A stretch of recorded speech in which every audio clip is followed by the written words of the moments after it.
So one of the things that I'm so glad that we did while we were here in London was we were going to stay at an Airbnb that was going to be far from the center of everything. It was going to be about an hour in the tube on buses and all of that every single day. And I said, that's just nuts. Why would we do that?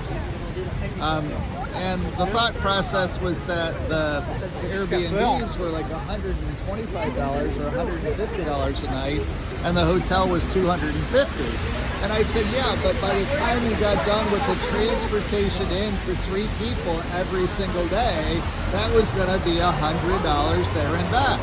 It made no sense. I said it just makes more sense to stay right in the middle of it, because then you're going to have far less transportation costs. And transportation cost here in England is exceptionally expensive. It's £140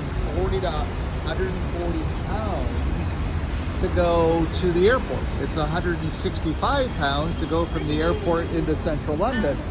Everything here is super expensive. It just is. Especially because the Canadian dollar is worth so little when you do the conversions and things.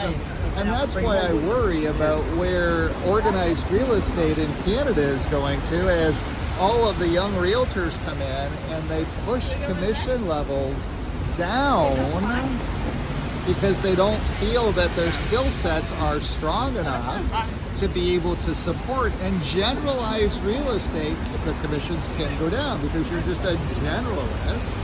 And that's why you need to become a specialist in specific things to be able to create your value so that you can afford to leave Windsor a little bit and go on a 2-week vacation. And, you know, we're visiting with friends. So some of our housing costs, some of our transportation costs is just built in.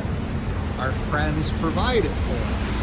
But here in London, if you were spending the whole 2 weeks, it is exceptionally expensive.